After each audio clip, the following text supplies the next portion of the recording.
All right, 6 o'clock. Well, it'll be a good one for sure. We'll go ahead and get started. We'll start with the Pledge of Allegiance. Mr. Chapa, and then Mrs. Boone will read the board mission statement.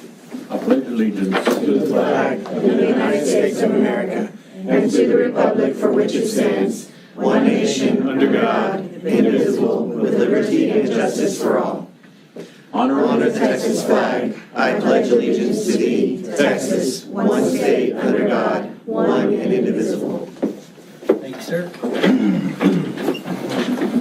Board mission statement. Through high expectations and equitable opportunity, TMISD will focus on the whole child by providing a safe environment and high-quality curriculum with diverse and enriching experiences. Thank you, ma'am. Any public comment? No, sir. All right. Moving to the first agenda item, which is recognitions. Mr. President, members of the board, you hired 3 assistant principals this year, and I don't know if you've had an opportunity to meet them. So I've asked them to come tonight and introduce themselves, and we'll have Mr. Crabtree start off, and then we'll have Ms. Arias, and then Ms. Tierney.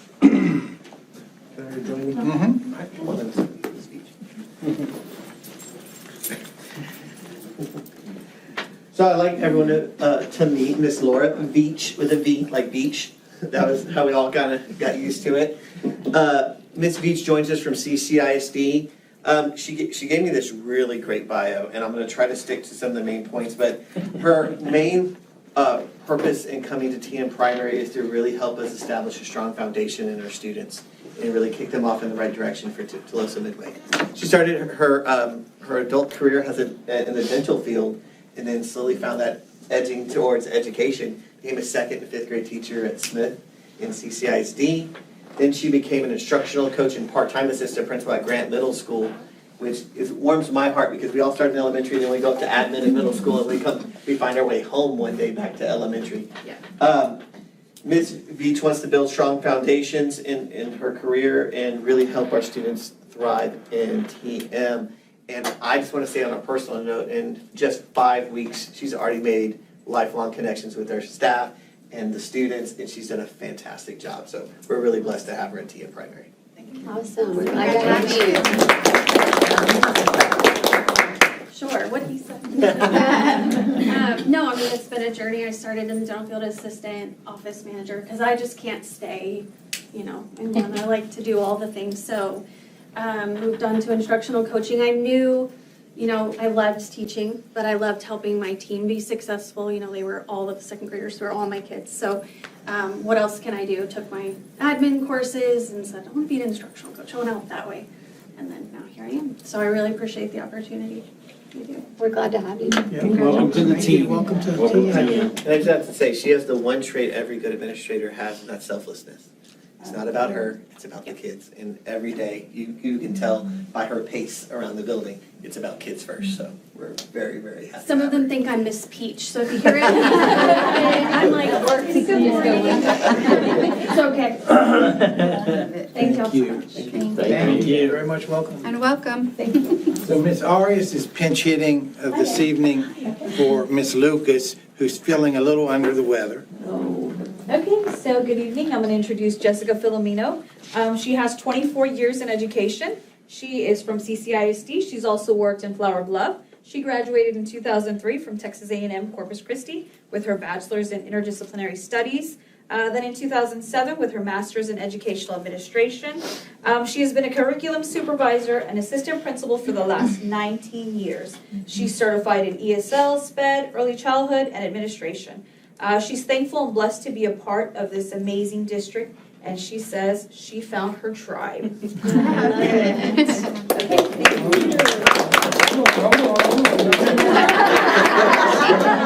tried. Let's try. Now it's your turn. I am very, like I said in the little blurb I wrote, I feel very blessed to be here. This is my 24th year in education, and every year it gets better, and every year I feel that we work hard for our kids, just like Mr. Crabtree said, and if we show up every day for our kids, that's that's the goal, that's what we need to do. So I'm thankful to be here, I'm thankful to be a part of this wonderful district. And I can't wait to do all the great things and show you, how much I appreciate the opportunity, number one, and just being here with my tribe. And she passed the test today. She was at lunch duty, shorthanded. She did a great job. It was a lot. She did a great job. She's good. Welcome to the team. Well, good job. So let me share a little piece of information on Ms. Riggs. So, was it Thursday or Friday? It's Friday. It was Friday. A little shorthanded, and so I asked the administration team to go to intermediate. We had 138 kids absent and over 20-some teachers. And so I said, I asked the three of them to help out with lunch duty. And Miss Riggs her background is not school. And she came back and she said that she didn't know what this meant, or this meant, or this meant. I now know. So tell them with the signals. So they were doing this, and so I went up to the child and I'm like, "Are you okay?" "Yes." "Do you need something?" "Yes." I'm like, "How can I help you? What do you need?" And they're like, "I need to go to the restroom." So this means That's the restroom. Yeah. Okay. This means they need water.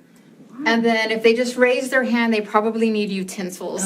I didn't know that either. I learned something new today. But there you go. All right. Miss Tierney? Teach my kids that. Good evening. This is Dr. Barbara Gresses. Barbara joins us from CCISD, and she's been with us for about a month now. So she kind of got started about 2 weeks into the school year and has hit the ground running. At a middle school, there was no time to stop. And our codes are different. I'm over there.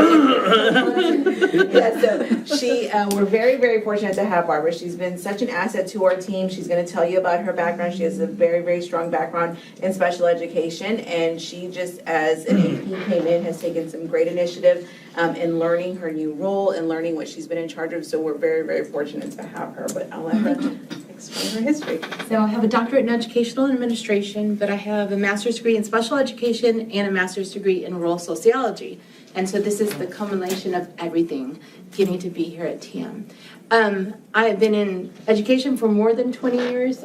I love it, and I have been in special education leadership. That was where most of my experience came from, although I was a part-time assistant principal and I ran the hospital schools. I don't know if y'all know, we used to have hospital schools, two at the behavioral hospitals. There were 2 behavioral hospitals back then, and 1 at Driscoll. We still have the campus at the behavioral hospital. And so I really want to be with students and make a difference for our students. We have a lot of students that have struggled since COVID, but also just giving that positive affirmation that I think everybody can learn and everybody can succeed. And I want to say that the culture of TM is beautiful, and I am so thankful to be here. Oh, I love it. Thank you. Welcome to the team. So I think in closing, thank you all for being here. Yes. You don't have to stay for the rest of the week. You have very long days. But in reflection of some of the things that we've moved forward with, whether it's the bond or safety and security, whatever, I am most satisfied with the team that we've put together. All of these are administrators, and with the exception of 3, they're all new either to TM or their current position. And I'm so excited about putting that together and moving forward. So thank you all for being here. And again, in all seriousness, you've had a long day. You can go home. Nice to meet you. Thank you. Thank you. Bye.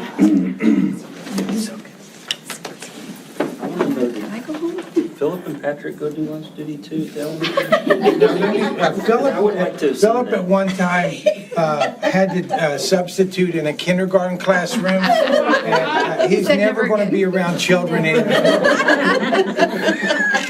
Only numbers. One year they made everybody in admin at CCSD set 15 days. Wow. And then they reduced it to 10, and they reduced it to 5 the next year, and then they stopped it, thank God.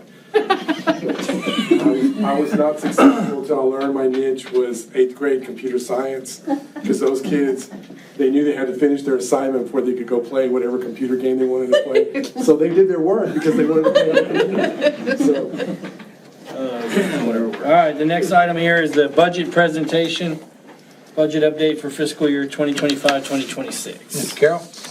all right, it's gonna look a little different, but you're gonna hear a lot of the same things over and over again, but when you go through this is gonna very much mirror what we're gonna do next Monday.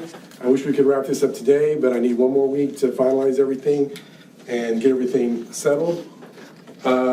Just basic information I show here at the end of the year, especially for the budget hearing, you know, just kind of looking at our three things, our ADA, our enrollment, and our WADA, which is they weight all our kids, special ed, all the programs. And so it's very difficult to read the little numbers there, but our enrollment is still a little flat. We did have higher snapshot last October, so I'm using the same number for next year. Hopefully that number will be a little higher and show that upward trend. ADA is still hanging in there, and WADA is still relatively flat. Philip, how many snapshot days do they have? Or is there just There's only one. October, it's usually the last Last or it's Friday. the third Friday or fourth Friday in October. That's snapshot day. It usually falls on an intercession for us, so usually our snapshot day winds up being the Friday.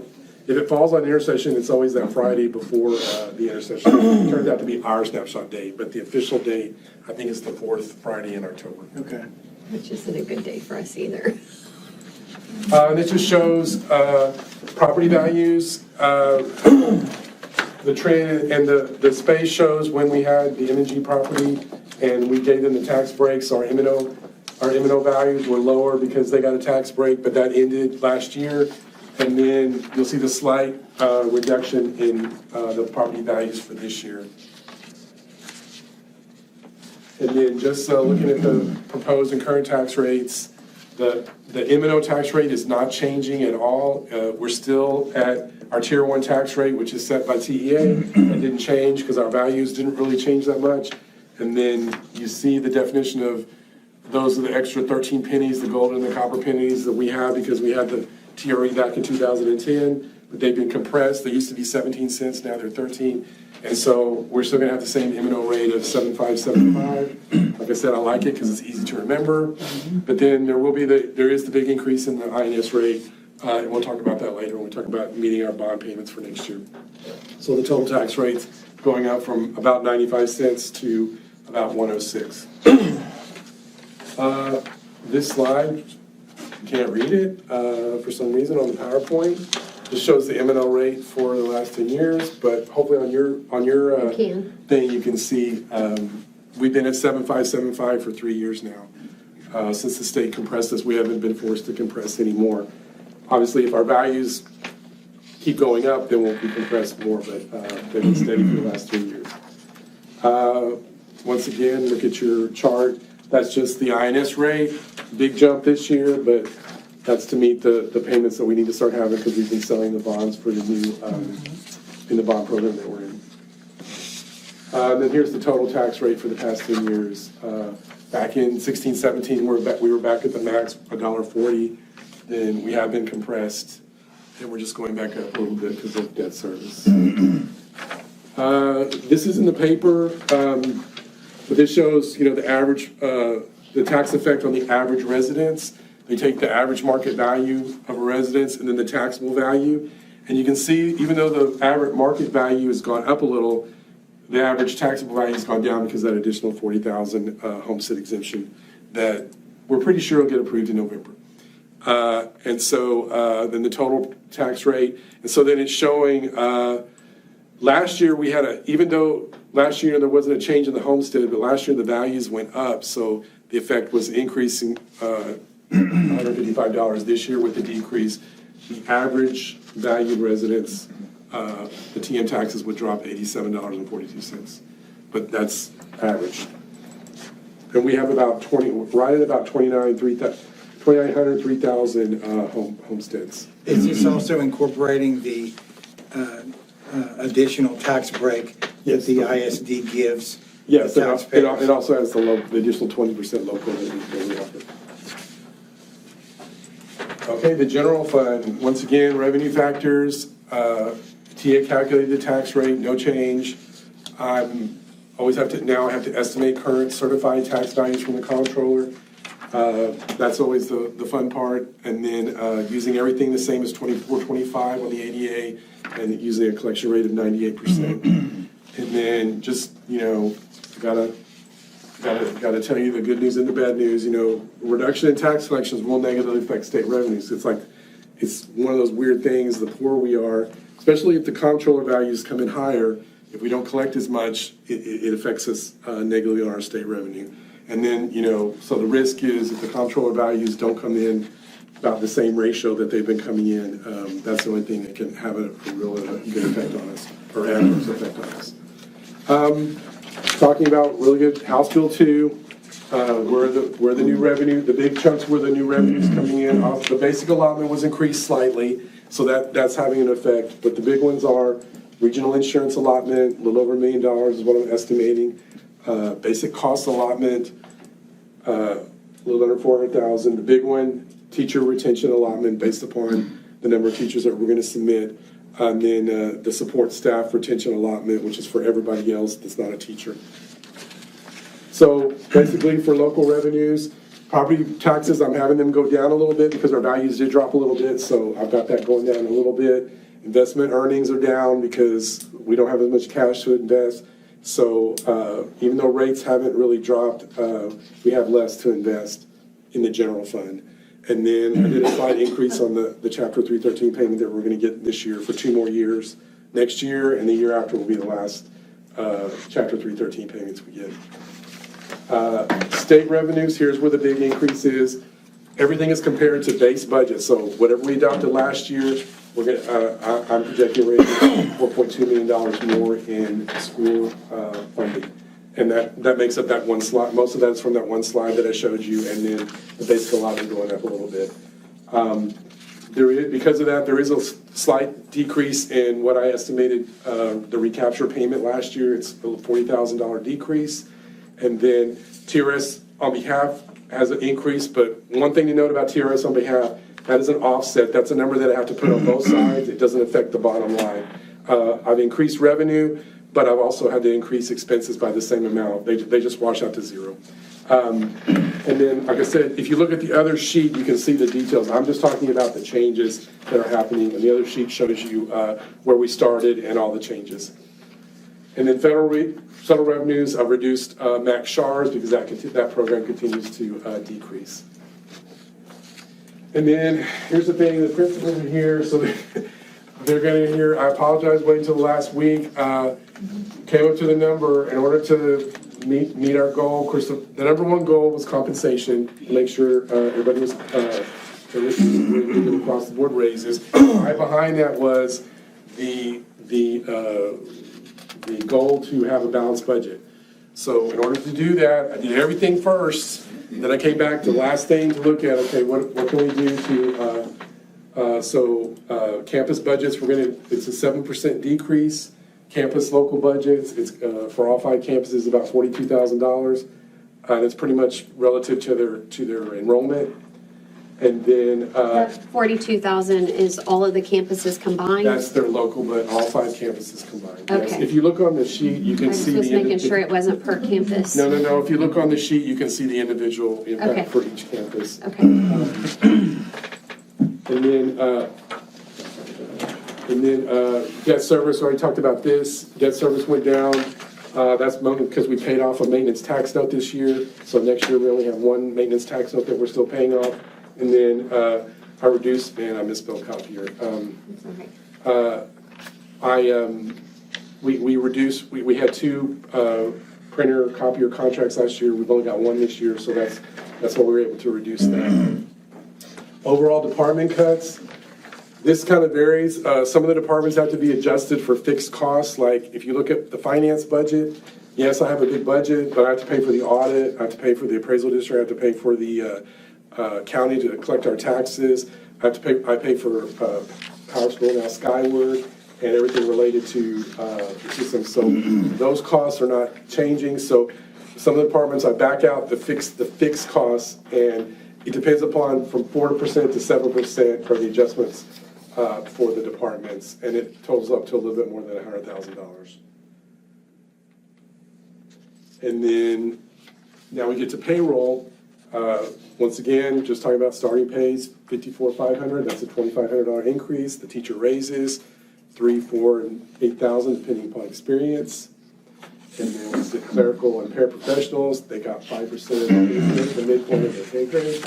And then maintenance and transportation got 3% of their midpoint plus 50 cents. And that averages 5 to 7.3%. And then obviously clerical pay, they got 5% of the midpoint. And then just to kind of from base budget salary increases, certified's up almost $1.1 million, matching what, close to what the state gave us. Clerical and para's up, maintenance and transportation. Stipends went down, but that's because we rolled them into their, we took a lot of stipends that were just for having a position and rolled them into their salary. No one got reduced by the stipend. It just got put into another category. For a total of over $1.5 million base budget increases in salaries. And then here's a summary. Local revenues, state revenues, obviously local revenues, which is primarily property taxes, makes up almost 70% of the revenue. We only get 30% from the state, tiny bit from federal. And then if you look at the campus programs, the department programs, and payroll and benefits, 78% of the expenditures. But with all the number crunching and everything, we've got a balanced budget.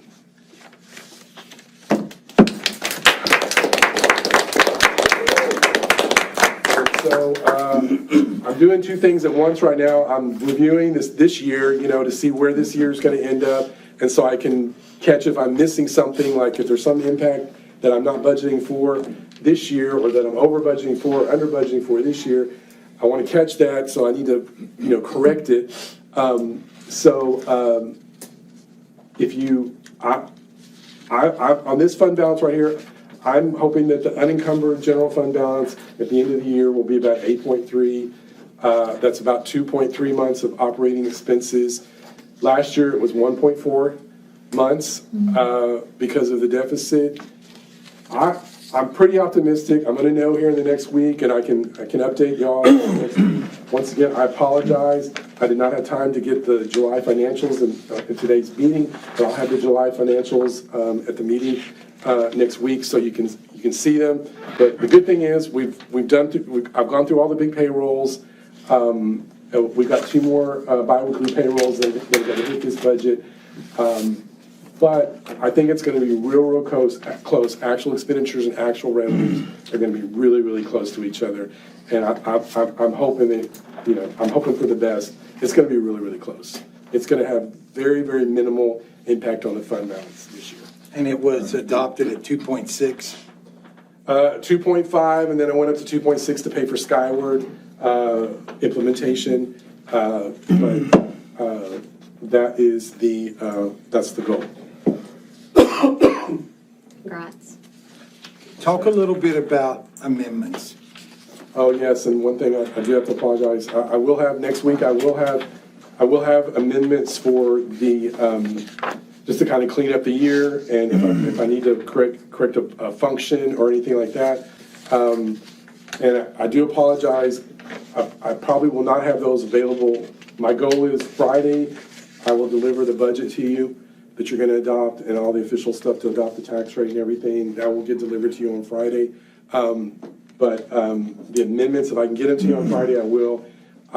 I guess if I get them over the weekend, I'll send them to you. But the amendments are just going to. It's no additional cost. There's no additional cost, and that's where I can show where we were able to save funds, where we did have the funds that helped us reduce the $2.5 million deficit. Only the board can approve moving money from functions. So that's what the amendments do. And that's where I asked for that little blanket in case in case I miss a function by it gives me an opportunity to fix it before the audit gets done. Once again, on Monday, you'll be the three funds that you legally adopt, general fund, and then now debt service. Total outstanding debt principal at the end of this year, a little over $153 million, because we've had 2 bond sales. We still have 1 more bond sale for the latest bond program. Scheduled interest, principal interest payments, a little over $11 million for next year. So we're proposing the tax rate to be basically virtually 30 cents. I'm estimating the fund balance in the debt service fund to be $3.4 million with the same collection rate estimate of 98%. Going back to the INS rate, that will still be the second lowest INS rate in the region. Most of our neighbors have much higher INS rates than what TM does. And then just kind of summary, property taxes is obviously the biggest thing coming in. We do have a little bit of, we do have debt service funds that we invest, so that's interest income. And then we do get some hold harmless money from the state. And then if you take out the debt service payments that we know we have, I'm projecting a surplus of $300,000, 3.4. I'm projecting an estimated fund balance of 3.7, almost 3.8 at the end of next year. Awesome. And then just some truth in taxation regulations. You'll see that in the paperwork we have to adopt. We still have to talk about the MCR rate is what the state gave us, and then we get to add our golden pennies to our golden and copper pennies to that. And then there's the voter approved tax rate. You'll see that. And then we have to do this worksheet for no new revenue tax rate. You'll see that. The voter approved tax rate currently only affects the INS tax rate. Obviously, we can only tax what we need to collect for. And then, of course, you have to have an election. If you want to raise your M&O tax rate, you have to have a debater. If you want to increase your Tier 2 tax rate, you can set a higher. I should have fixed this, but we were doing some defeasance. We're not planning on doing a defeasance, but you are allowed to raise your INS rate if you want to do a defeasance, which means basically pay off your debt early. And then no new revenue tax rate. That's just a calculation I had to do, required by the state. Even though the comptroller, we're not like a city or a county. The state determines how much money we get. It's not based upon just on our property values. Any questions? Yeah, Patrick, I have a question on the operating expense. You mentioned it's like 2.3, hopefully Yes. for next year. Yes. And I'm glad to see that. It's definitely better than this past year. And hopefully, isn't it generally 3 months that they recommend? The recommended is 3 months, yes. Yeah. So hopefully the following year we can get it up to 3. Yes. Thank you. Any other questions? Great information. Yeah, it's good. Thank you, sir.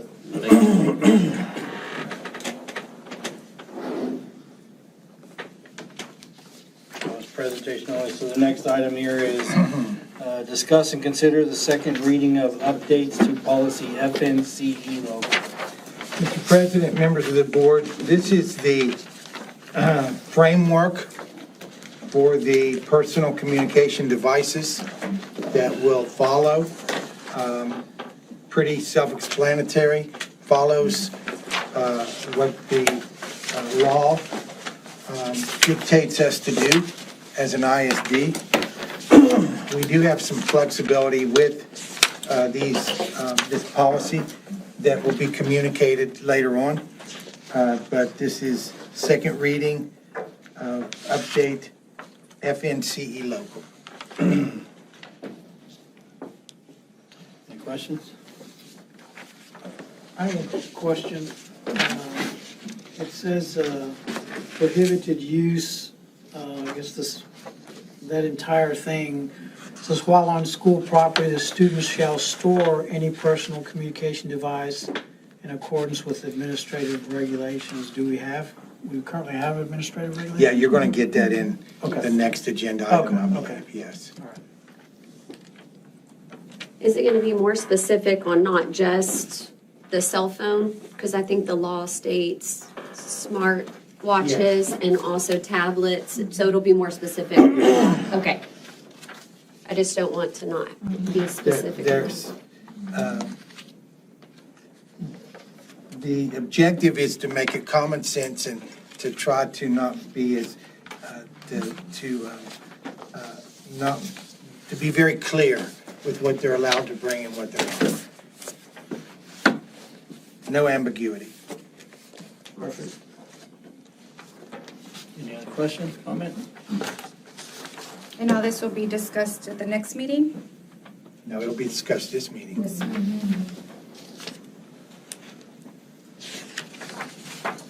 Okay. Mr. President, members of the board, it's the administration's recommendation that the board approve the revisions to TASB policy FNCE local as presented. Do you have a motion? I'll make that motion. Kim? Second? I'll second. You? All those in favor? 5. Right? 6-0. 6. All right, next agenda item here is discuss and consider first reading of board policy FNCA dress code policy for the 2025-2026 school year. So, Mr. President, members of the board, the next two items, the dress code and the student code of conduct, particularly the student code of conduct, will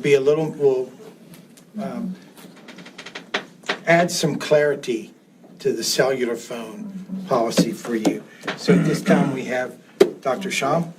Good evening, members of the board.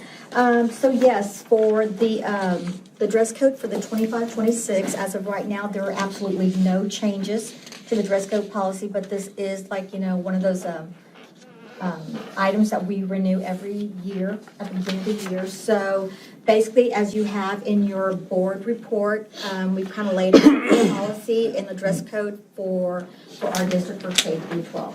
So because there are no changes, we are just recommending that the board approves the 25-26 school year dress code as it is. And this is first reading.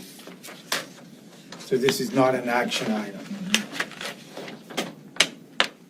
Can I ask a question, clarification question? So on the first page, where it says shirts, the third bullet point says may not be oversized and or prevent the bottoms from showing, which I'm not sure exactly what the bottoms are.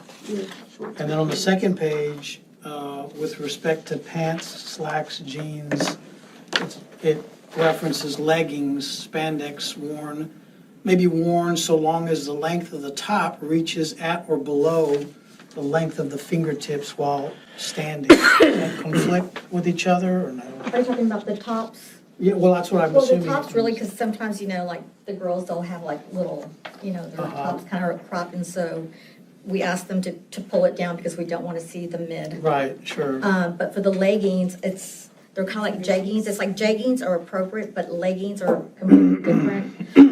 So as long as the shirt is long enough to cover the buttocks, it's appropriate. We just don't want the leggings with the little top. Okay. So I guess I'm just confused as where it says shirts, it says may not be oversized or prevent the bottoms from showing. So what, go ahead. do you want to elaborate on that? Sure. In other words, a kid who wears a small medium isn't wearing a triple XL. So they're not like swimming in the shirt. It has nothing really to do with the length of the shirt. It's more the fit of the shirt. So if you could imagine a young lady wearing or a young man wearing something that's 3XL, when they bend over, you see way too much. So kind of asking on following up question.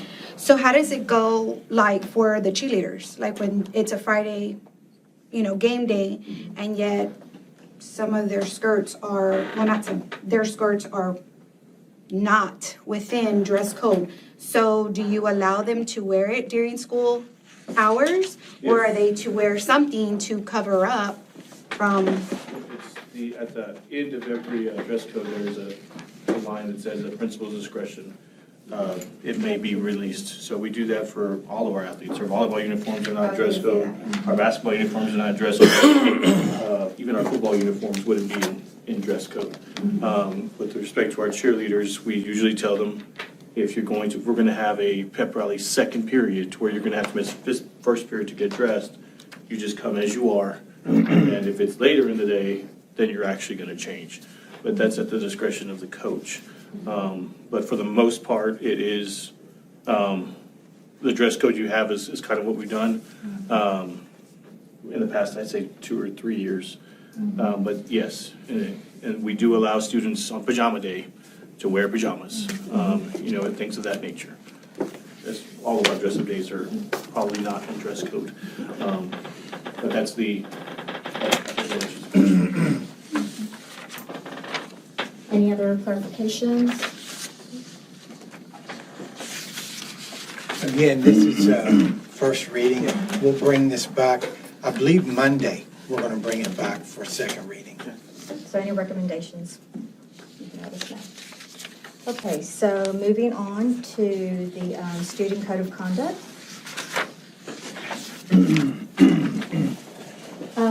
Up for tonight, again, is the approval of the student code of conduct in which the Board of Trustees is required to adopt. One major key update to the student code of conduct is the phone policy, which is in detail on page 11. In addition to that, we've also included a handout that was collaboratively created by our principals, administrators. We've also had discussions. And so if you look at the handout, this is what they came This is up the with handout sheet. for the device violations. And this is also was one of the, when we talked about the proposed revisions for House Bill 1481, which deals with the personal communication devices. This is one where we have to adopt a written policy. And so that is included in your student code of conduct, but also this was more in detail of what the consequences would be if a student, has, breaks one of the violations for having their cell phone or smartwatch or just any type of personal communication device. We want it to be turned off. We want it to be in the backpack. And if it's not turned off and we see it, we're not going to send them to DAP on the first instance. We're going to be as common sense approach as we possibly can. And we're going to try to educate our kids and our parents along the way so that we can keep them in the classroom and follow the law. A lot of our neighbors have taken a different approach. They're taking them up and holding them to the end of the day. We have great kids. We have great kids. And I think if we educate them and our parents that we can follow the law, we can maintain the instructional integrity of the classroom, which is the intent of the law, and we can keep kids from being too attached to their cell phones, not ending up at DAP or suspended. I think this is a lot of warnings, a lot of chances before it even gets taken away. Yes. So I think that's great. We don't get that many chances in our home. So,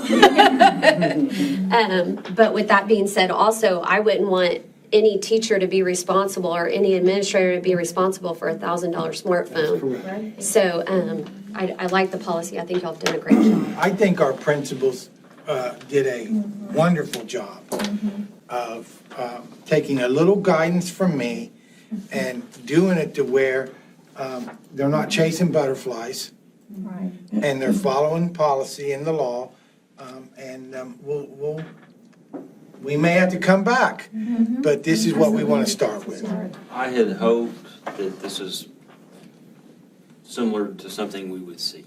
When we saw this in San Antonio, I thought that was probably the most talked about topic at the conference was what are we going to do with the cell phones.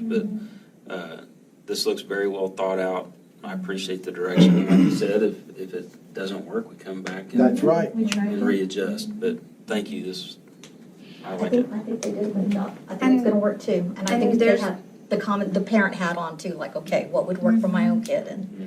And none of these, I mean, even though that they're having these chances, when the phone is picked up, and the parent has to come and pick it up, there's not gonna be any type of fees or anything No, like that that, is one right? of the proposed revision that we do not, No charge. there's no charge. Perfect. Since we're on the subject, I know it's not actually our policy, but specifically, but it has to do with the law. And everything that I have seen on social media has been teachers, it's working out great, and teachers saying this is, the first 2 weeks of school has been the best 2 weeks since COVID. Like, just that it's awesome, and kids are talking to each other and socializing, their heads are up, and kids are learning in the classroom, and teachers are being able to teach, so. Yes, I've heard a lot of good things about it. too. Yes. So focuses on instruction. So it is our recommendation that the Board of Trustee approves the student code of conduct. I do have a question. Yes. On page 11 Uh-huh. of the code of conduct, Okay. where it says possession of personal communication devices, the very first bullet says, students shall not bring or use a personal communication device on school property during the school day. Okay. Can you go, Chrissy, can you bring that? On page Which 11, doesn't the student line code of up with conduct? what I think we're trying to do. Yeah, because that means it can't be in their backpack. And we can amend that. You know, I saw that, but then I'm looking for something else that I saw that does give us flexibility there. And what we did, this is like the TASB we're following. This was just released this past July 2025. And so, but you're right. Bring or use, which one is it? It's the very first The very bullet. first bullet. Bring It says they or can't even bring use. them on campus, and I don't think that's. Doesn't align Yeah. with the Yeah, because we're telling them they can have them in their backpacks. That's a really good catch. We will bring this back on Monday. Okay. Right, because there's options for school and we can, Yeah, we'll bring that. We'll table this till Monday, okay. and then we'll amend that bullet. Yeah, Thank those you. are two options. Yeah. I do know that was a lot of parents' Yes. concerns, is that we want our kids to have, in case something, God forbid, were to happen, we want our kids to have access. Exactly. And we want to make sure that we're aligned as well with the policy and that this all makes. Thank you. So Chrissy, add that for Monday. Yes, sir. And I just had a question on the code of conduct. Can you tell me who is who's in charge of code of conduct and discipline on each campus? Okay, like. Campus behavior coordinators. Trees for us. Okay. Every campus has a Yeah, behavior. it's DLC for us. Say, hold on, middle school? Guadalupe Chapa. Miss Della Cerda at primary. Say that again, I didn't hear. Miss Della Cerda at primary. So we've got De La Certa, who's at intermediate? Genesee, Filomeno. Filomeno, Filomeno's at intermediate. Iris at ACC, middle school? Chapa. Miss Chapa and Miss Trees Yes, sir. at high school. Okay. I was just wondering, I didn't know who they were at each campus. I appreciate that. Absolutely.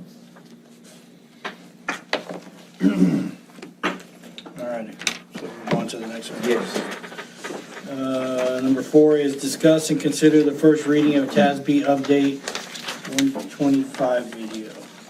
Okay, this is first reading of TASB Update 125, local policy. There's 5 of them. Enjoy the video.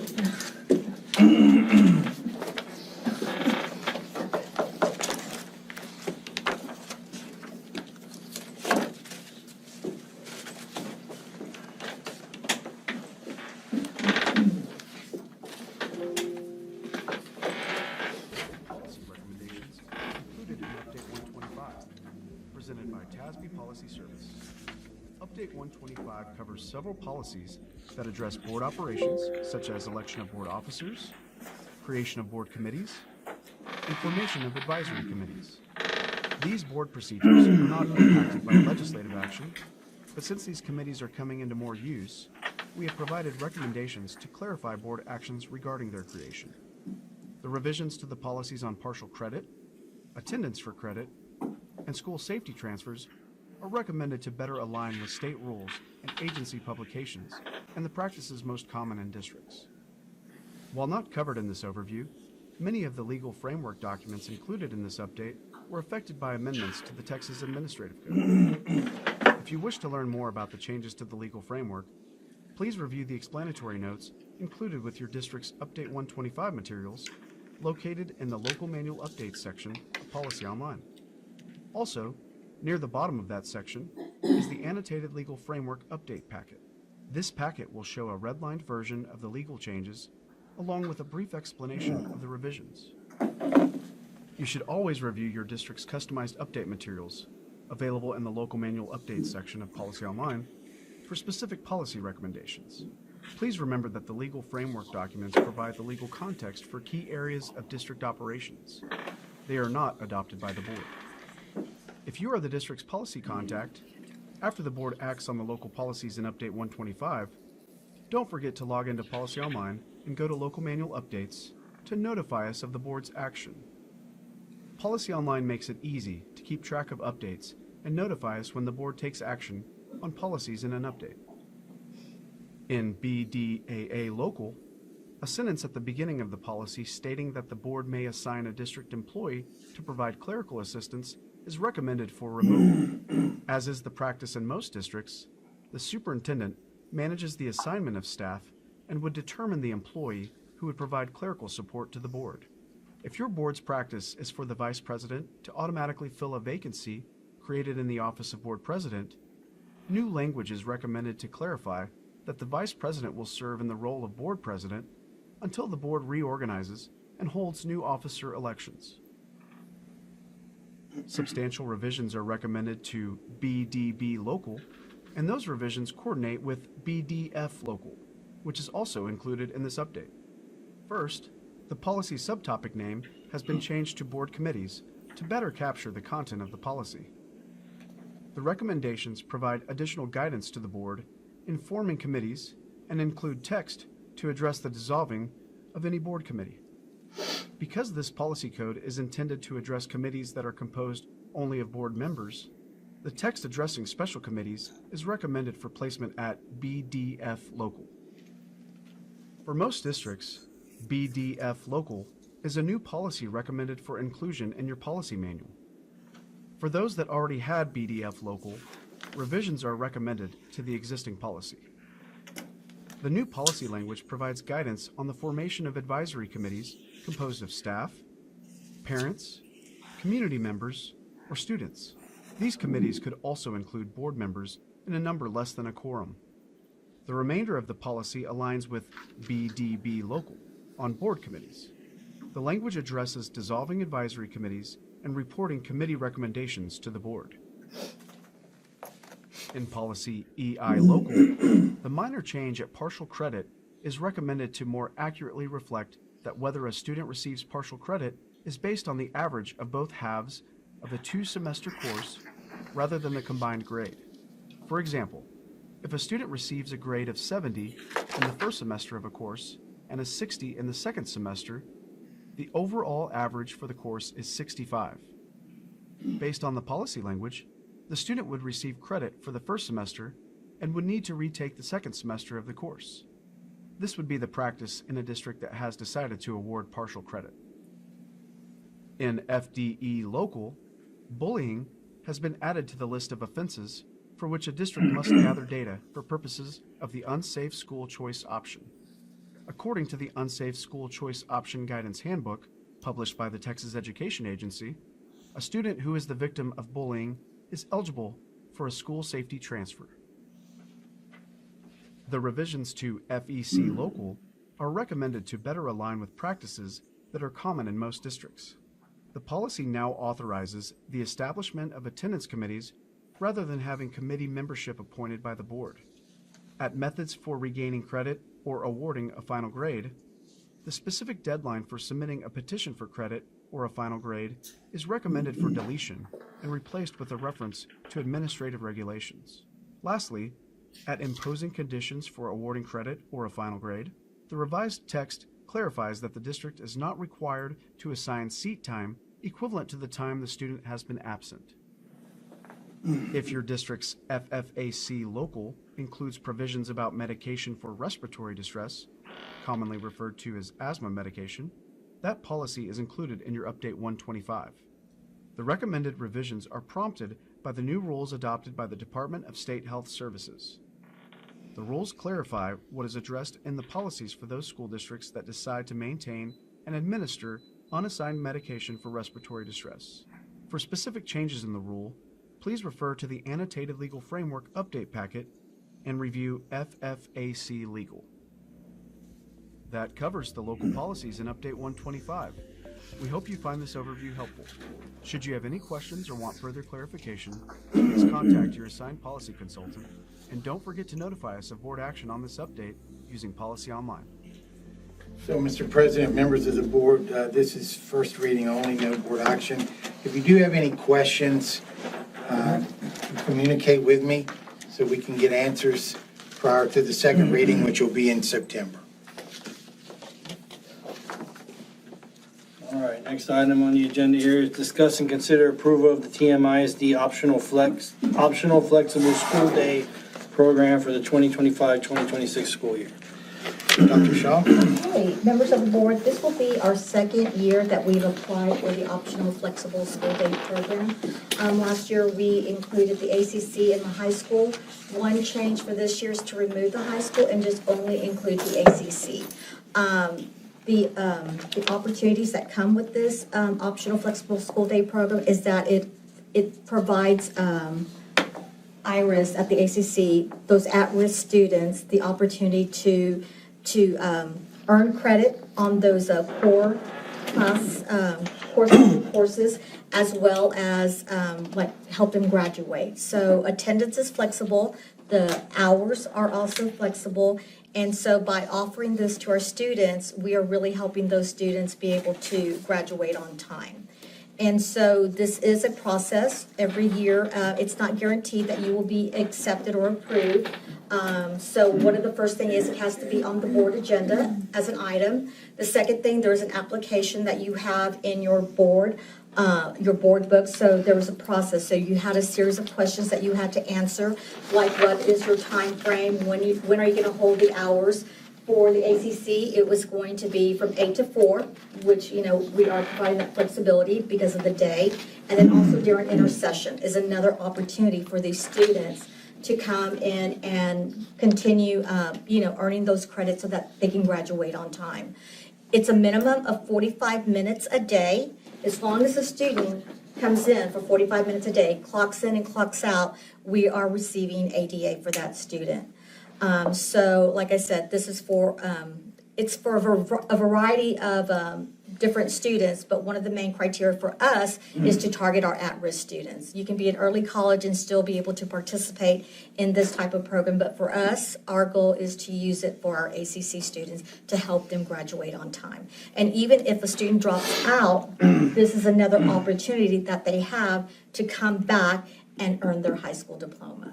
So tonight, we are asking that you approve the opportunity for us to submit the application, and hopefully we will be, granted through TA that we can continue offering this program for our at-risk students. Ms. Chopper, can you add any? Yes. What ACC? Thank you, Mr. Van Major, for the opportunity. To the board, I want to make sure that it's clear that none of our students are just clocking in for 45 minutes. Yes. Most of our students are not STAR ready. And in addition to that, they have a lot of credits that they need to make up. So attendance and being there as much as they possibly can is critical. The option of that for ADA is of importance to us and to the district to make sure that we are getting that. But really our goal remains to make sure that our students are there full day and getting the credit recovery that they need and being there Monday through Friday. So there are no specific options that are offered to the students. Monday through Friday, all day is when they're expected to be there. Thank you. Okay. Any other questions? This really helps our kids who have jobs. It does. maybe parents. It just provides some additional flexibility. And the parents have to opt in. There's also a form, once we get this approved, that form will go out to all of the students. If they're 18, well, then they're okay, but if they're under 18, it's a form that they have to approve that they want to be a part of this program. What's the advantage of dropping the high school? You say you're gonna drop the high school from the request, or did I hear That's that wrong? mainly the Compass Academy, and they've been doing the regular attendance, second period, and that's been successful with them as well. Okay. Any questions?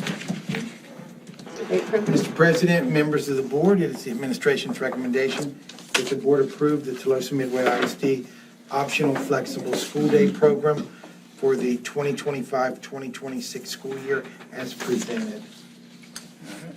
Motion. I move that we approve the optional flexible school day program for the 2025-26 school year.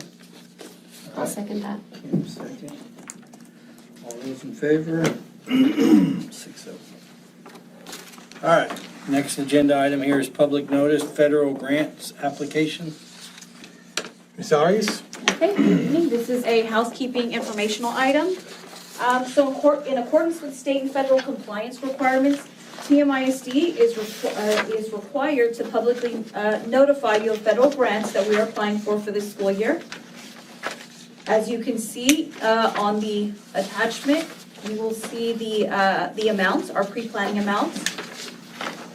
And you'll notice you've got Title I Part A, which is to improve academic achievement for students, and we have our Special Education Consolidated Grant, which is to help provide resources to support students with disabilities. And then we have the Perkins, which deals specifically with career and technical education programs.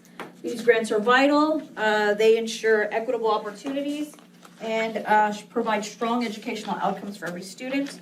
Keep in mind, these amounts are preliminary, and they're just subject to change once we get final allocations. But we are required to notify you of the grants that we are applying for. So it's a yearly requirement.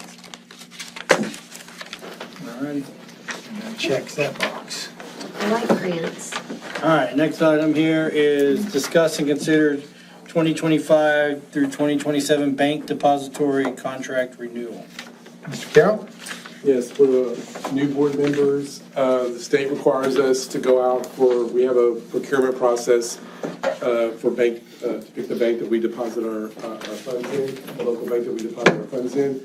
We did that 4 years ago. The time was up. We selected Prosperity Bank. And what they allow us to do is, they're always for 2-year terms, and they also allow you to extend it 3 times. So what we're asking tonight, we've been with Prosperity for the last 4 years, so we're asking to extend it 2 more years. So this will be the second extension for 2 more years. We have a good relationship with Prosperity, they take care of us. Just a note for our new board members, there's only one bank located within our school district that could even offer us, and they never choose to put in a proposal. So even though Prosperity is technically not in our district, it's right down the road, it is pretty convenient, and we just need to keep signing them up for 2 more years.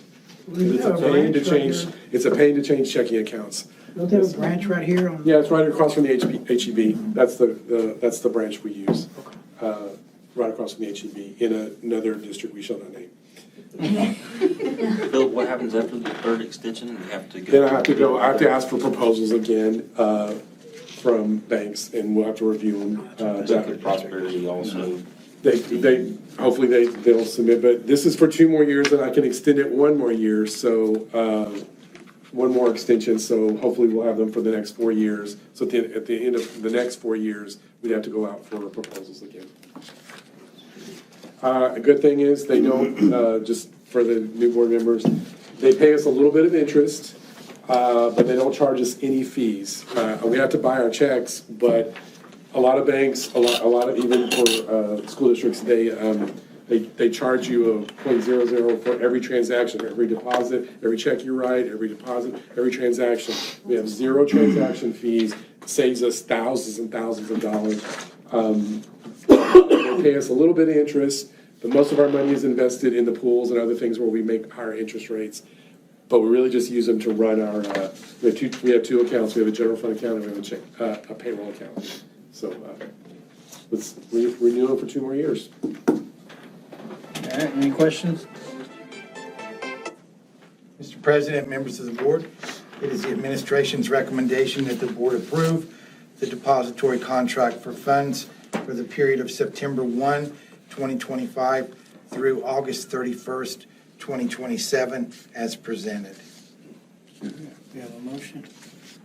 Mr. Boone? I'll make that motion that the board approves the depository contract for funds for the period of September 1st, 2025 through August 31st, 2027. I'll second that. Mr. Chubb, second. All those in favor? Carries 6-0. All right, next item on our list here is construction update. Mr. President, members of the board, we will have a land update in an executive session next Monday, but excluding that, Mr. Hernandez. Good evening. Before you have a little packet with the pictures, and we'll just go through this, get you an update real quick. The first picture you're looking at is the mechanical room from the natatorium. That big structure will house the HVAC unit that's going to condition the natatorium. They've already, by October, they should brick it up and start enclosing it. They'll have a large roll-up door to get the air unit in there. So late November, this part of it should be complete.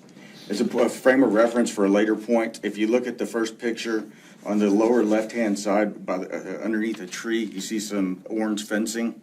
That's where we're going to be excavating tomorrow to look for a sewer break that's messing up the tennis courts, just to give you a frame of reference. All right? Do you think that was caused by construction? We will find out tomorrow. If it's pushed down, then it was construction. If it's separated, it's just the dry dirt. So they're going to take pictures when we look tomorrow. But yes, it's a possibility that the heavy equipment that was drilling the piers for this structure may have damaged it. Second photo is the natatorium also. That's where the brick ties were failing, so all that's exposed. It's already been cleaned up, it's prepped, they've got the metal work. And in October, you should see the new brick has already been ordered, the color selection, everything's done. And mid-October, you should see the brick going back up. Third picture shows you the interior of the natatorium. You can see that everything's been chipped out, removed. Pretty much all the demolition is complete. It's getting ready. You see a little bit of water from the rain that we had last week. That's what's coming in through there. They got that pumped out this afternoon. The bulkhead's gone. The bulkhead is gone. And if you flip to the next picture, the white, you kind of see a little white strip right there where the bulkhead used to be. So they're going to cut that out. Then they'll put some support beams in the bottom, and then they'll brick it off with, or block it off with the wall, make a concrete retainer, and that's going to be additional surge water for the natatorium. But you'll be able to walk on top of it and everything. So no. The water you said was from where? The rain. It's coming in through the roof. But that's part of, I guess that's where I was headed. We're fixing that, right? Yes. Well, it came from the one skylight that they removed. They've got it covered with plywood, but still rainwater came in. All right. On that same picture where we're still looking at, you can kind of, where you see the white part, you see the large white box to the right-hand side in front of that scissor lift. That's the pool heater. Most of the components have already arrived. When you flip to the next picture, that's actually the filter room. The pool heater will go in there to the right-hand side where the three little concrete pads are. That's where the sand filter will go for the filter room. The room's already been painted and prepped, and it's just, they'll start installing the equipment here shortly. Then the final picture of the natatorium just kind of shows you the ceiling. You can see all the joists and everything. It's all those metal panels. The submittals have all been approved and everything, and it's going into fabrication. Unfortunately, they're going to have to replace the roof and get all that replaced in before they start doing any of the finishing work inside the pool or on the deck, because they don't want to drop something and damage it and then have to repair it. So hopefully the roofing part will be done late December, and that will give them a January, February, and about mid-March to finish all the other surfaces. Any questions about the natatorium? Just excited about it. Yeah, it's going to be beautiful. It's neat to see it kind of all stripped down to the bare minimum. Did the heater work in the before construction? No, it was, we had it Band-Aid together, and that's all the issues that we had for the last swim. It was so cold for the kids. It was so cold for them. The next is the CTE building, and got up on the roof this morning, took all these pictures this morning so you would have the latest information. You can see all the piers for the CTE building. In the notes, I put that it was gonna be complete next week. That is incorrect. They had to pull the team, the pier drilling team, and move to another site, and they're gonna come back. Our delay is on the bottom left of this picture. There's a fiber line, AT&T fiber line, that runs in, that provides the phone lines for the entire high school. Of course it does. It is right on where 4 piers need to go. Wow. So we're working with AT&T, with Rosie, AT&T, to get that fiber line relocated. There's also a copper line, but that's antiquated, so we're gonna use, upgrade to digital devices for the fire panels in the elevator. So we just gotta get that fiber line relocated. It's not gonna delay the project at all. They're gonna continue. What you're gonna see next is they're gonna come in, they call it the mud slab, but it's actually concrete, and it's the bottom, so that when they build the building, there's gonna be a crawl space underneath, and we'll actually be crawling on concrete and not dirt. So it's not delaying that. You're gonna start seeing that going up. Once they get the mud slab on, then they'll start with the floor of it, and the piers and the joists will start going up. So by mid to late October, you should see the building starting to rise and go up. By when again? By mid to late October. You may have seen like a long time just to get these piers done, but there was a lot of work before doing the piers. There was the fire line that serves the building. The pressure of the fire lines had to be rerouted around the job site, and the sewer lines had to be relocated. And of course, the AT&T line that we thought was going to stay there didn't, so we're relocating that too. So there's been quite a bit of work done to get to this point. It's just now you're starting to see some momentum. Last page just kind of shows you the cranes and everything. Still on track to be complete around September 2026. So everything's still on track for this one. Flip over to the next page. You see that's our carrier chiller that was put in 2008. It is still good and still runs. The problem is it's about half the size of what it needs to be to cool the new building. So that's why we're replacing that one. It's the older of the two. In the background, you can see the Daikin chiller. What's funny is they're both the exact same capacity, but the carrier chiller, because it's older, is about double the size of the carrier chiller. Flip pages, you see the old switch gear. All that's going to have to be replaced to accommodate the new electrical load for the new chiller. So what's gonna happen with this chiller if you're saying it's still good and? It's scrap. They'll take it out, and it goes as scrap. In fact, we were commenting at the last meeting about it, what to do with it. I was like, giant barbecue pit. Okay. No, it's just the warranty. They wouldn't warranty it or anything like that. The cost of reinstalling, you might as well install a newer one that's more modern versus a 2008. The next picture you see our brand new chiller. It's all packaged up. That's a 750-ton chiller, and we're storing it in the vocational building. It's all wrapped up and ready to go. So it's on site. Next picture over, you see the switch gears. They're already here and on site. These were the two items that we thought might delay the project, but they're here. These are the long lead items, so we're good. That's smaller, huh, than Yes. the other one? Flip over to the next page and just kind of showing some of the roof structure. Those large boxes that you see on the roof, those are the air handlers. That'll be getting replaced, and then all the piping that you see going around, not all of it's going to get replaced. There'll be new piping carrying the water to the CTE building, and then they did cameras work through all the pipes and identified which areas need to be replaced, and that'll be replaced. What I'd like you to take note is there's some roof, the little kind of little walls that you see protruding out. That's where the original pipe work, when the chiller was installed, was used, and those are anchored all the way down into the joist of the roof. We're going to attempt to reuse as many of those as we can to get better support when we run the new chiller lines. So all this piping is insulated? Yes. And it's heat traced, I guess? Or is it not heat traced? It's not heat traced. So what's the reason for insulating? Well, that's all the chilled water, so you want to keep the temperature of the water down.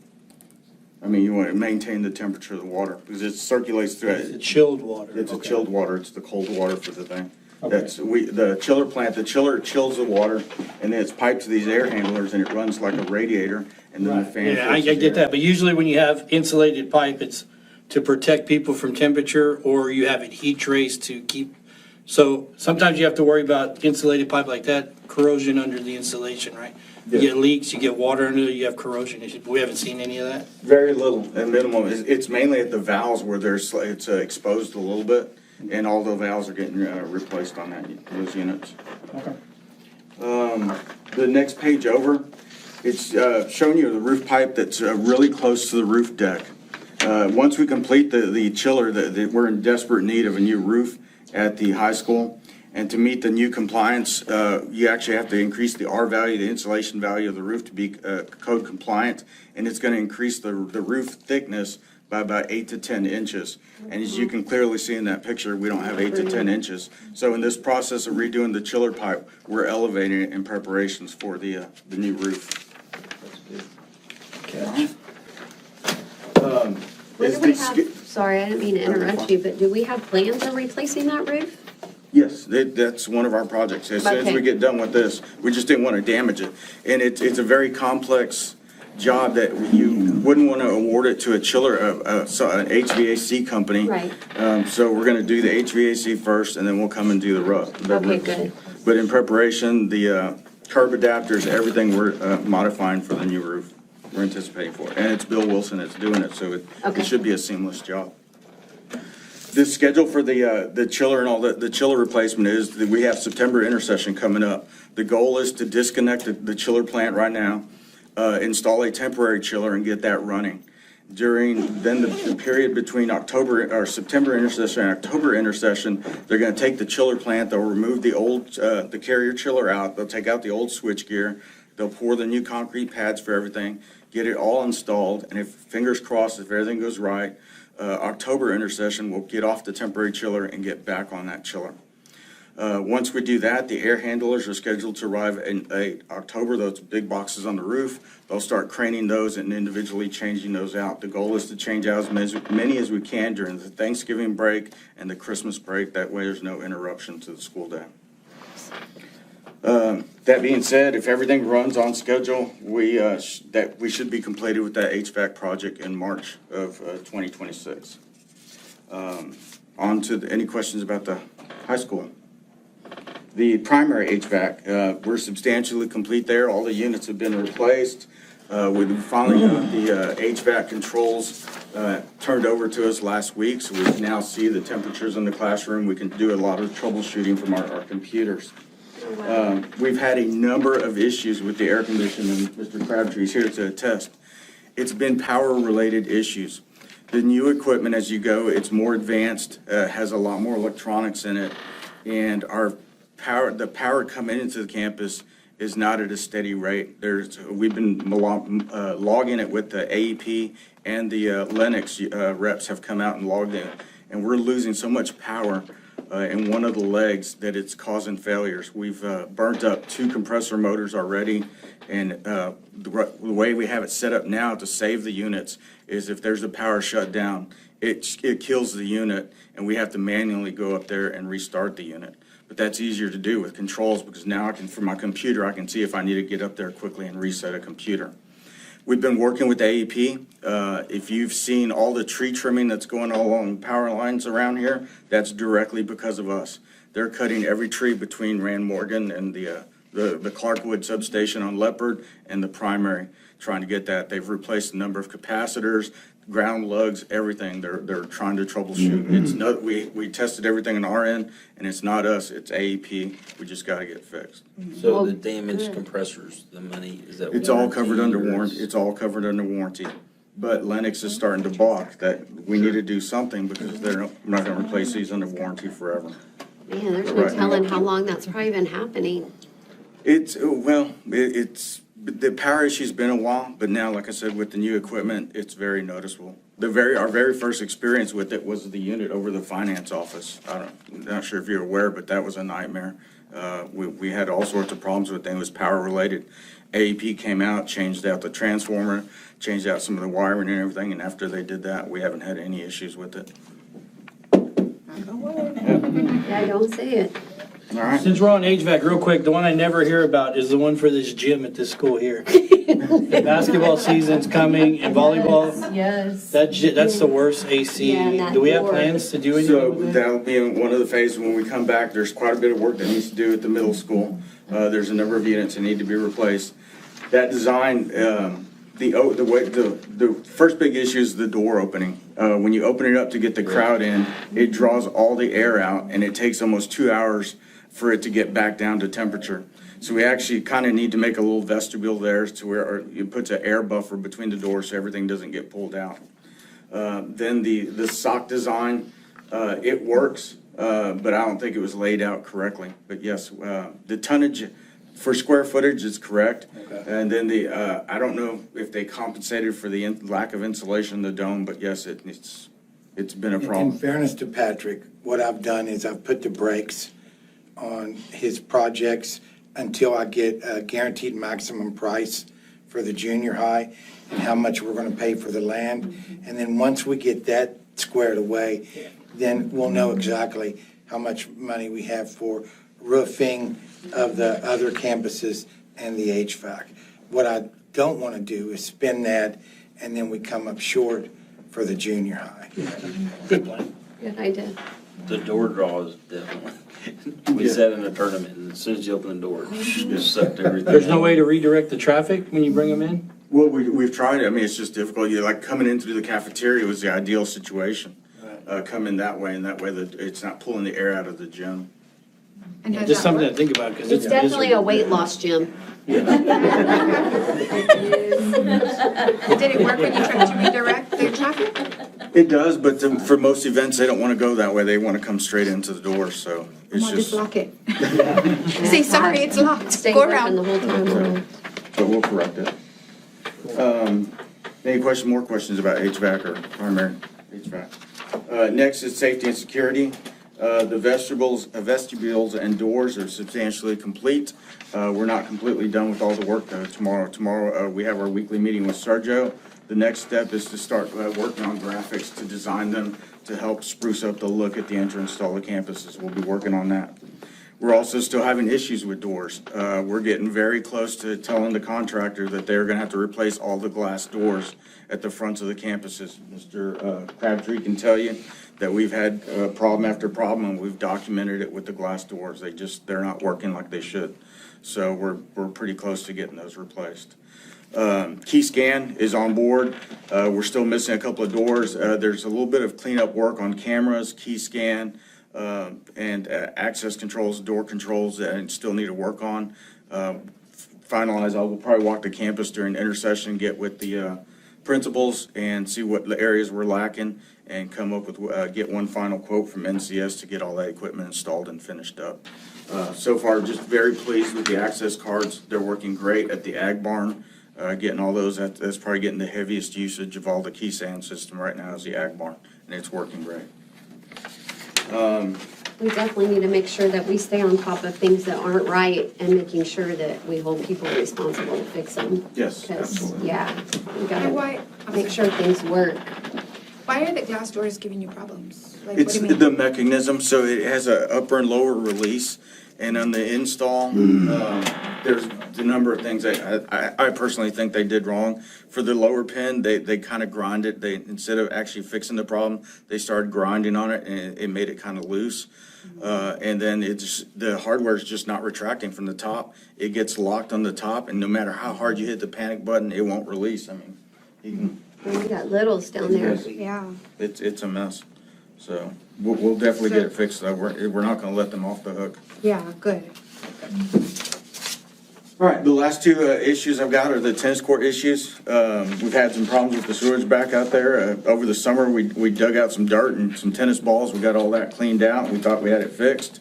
Then we had another event. that I was made aware of, and same issue. We had sewage backup, had the guys come out here with the cameras and everything. They found a sewer break, and they repaired it. And then I get a lovely call on Saturday morning from Mr. Van Matry, and it wasn't good. There was a big issue out there. We had the company out there trying to jet it, clean it. They couldn't do anything. They were out there till about 3:30. Came back this morning with the camera and everything. They found another substantial break that they'll start digging up tomorrow. Hopefully that's it. Again, once they dig it up and they expose it, depending on how it's collapsed, if it's from the top, then it may have been the weight of equipment. If it's just separated out, it's just the drought that's separated, but we'll find out. So what, let's just say in the interim, are there porta cans, is there something we can? So for tomorrow, two coming. Yes, tomorrow we have a meet, so I can't guarantee they'll fix the sewer line in time. So we were having porta potties delivered tomorrow, sometime between 9 and 2. Yeah. One positive thing that happened Saturday regarding the drain was our kids. So I'm transitioning from cross-country to tennis, and 4 or 5 of them come running to me, and they're telling me about the sewage, and they're so proud of their school that they don't want anybody to see it. Mm-hmm. And that just touched me, that here some schools are fighting graffiti and tearing stuff up, and here we've got kids primarily that are worried about something that may cause their school embarrassment. That says a lot about TM. Well, we had the cross-country meet going on and tennis, schools here with the tennis, so those restrooms were being very much used. It was a big cross-country meet too. And I failed to mention to you, I was in the Dome yesterday and went to the restroom in the baseball locker room, and I noticed that when you flushed, it bubbled up. Is there any relationship between those restrooms and the tennis, or could it be 2 separate issues? It's two separate issues. Okay. And the dome is tied into a sewer line that goes around the back through the practice field.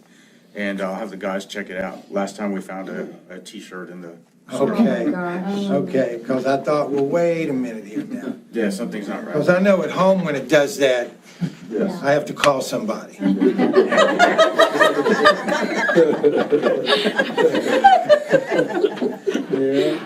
get the guys to look at it. Thank you. All right, and then finally is an update on the football scoreboard video board. We took a lightning strike. It damaged it's one big board, but the lower half is a electromech, and that shows the score, the timeouts and everything that's left, and controls the 30-second clocks on the field. That took out several power supplies and controller boards. Those parts have arrived. I'm just waiting on a company from Kingsville, is their authorized repair center, and they'll come out and install those parts hopefully this week. The video board, not so much good news. Insane Impact sent out their guy. He replaced a couple of power supplies that were fried, a couple of circuit boards, but we're still not having any luck with that. So Insane Impact is sending a higher level tech to come look at the board to see what's going on. Again, hopefully they'll arrive this week. I told them the drop deadline was the August 31st. We'll get a little bit of cushion before the first football game. But this is just, it took out a lot. Wow. So is our scoreboard under warranty or something, or do we have insurance on it? Like, for example, a lightning strike, or does that have to come out of our budget? Like, who's paying for it, basically? Well, unfortunately, we're paying for a little bit, but I'm trying to get some of it back. The Insane Impact, they're taking care of all that because they're the ones that actually install the entire board. Electromech, when they did the installation, they failed to install a ground rod. They're claiming that the base is the ground, which is not correct because of the paint that protects it doesn't allow it to touch the ground. Mm-hmm. So right now, to get the parts for the Electromech part, I had to. It was covered under 5-year warranty, but since there's no ground wire, we were supposed to absorb the whole cost. I was able to get them to get us the parts at half price. with assurance that I was gonna get that and hopefully get reimbursed once we get the proper grounding. That being said, in a lightning strike, the last tech for Insane Impact said that having a ground wire probably wouldn't have made any difference in this, but at least it would have covered the warranty part of it. It would have still fried everything that got. So are we having that put in now? Yes, as soon as the Insane Okay. Impact, there's gonna be a ground rod and 2 wires running up to the proper locations. Okay. I would sure hope so. Scoreboard? Is that it? They're that long. Any questions?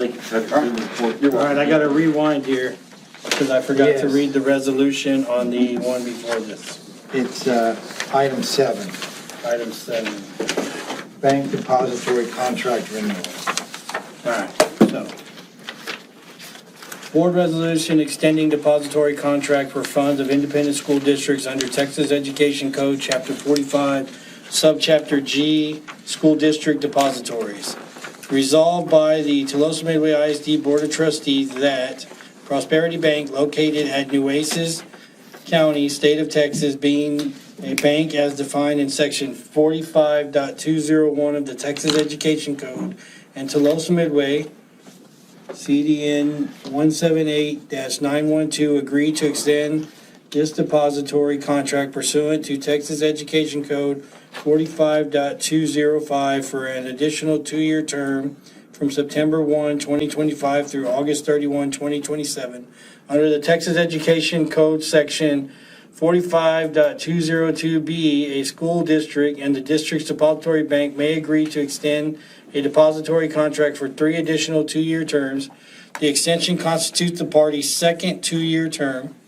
Furthermore, under Texas Education Code 45.205C, the contract term and any extension must coincide with the school district's fiscal year.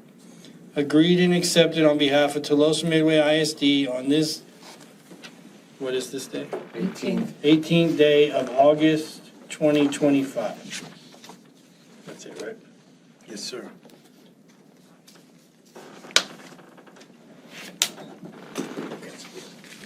All right. We'll move on to the next item here is discuss and consider approval of consent agenda informational items. First item is check payment register. Second item is tax collection report. Next item is enrollment report. We're an increase in enrollment. Quite a bit. And the last item is regular and special called board meeting minutes. Mr. President, members of the board, it is the administration's recommendation that the board approve the consent agenda items as presented. A motion?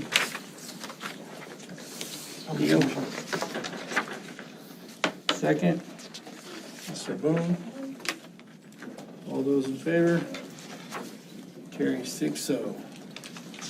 All right, next item here is closed session. The board will convene in closed meeting as authorized by the Texas Open Meetings Act to discuss items allowed by the Texas Government Code, Chapter 551, 071 through 076, 082, 0821, 083, and 084. Everybody need a break? I do. You'll take a break, you said? You want to do 7 minutes? We'll be back at 7:35. We'll come back. 7 minutes. Perfect.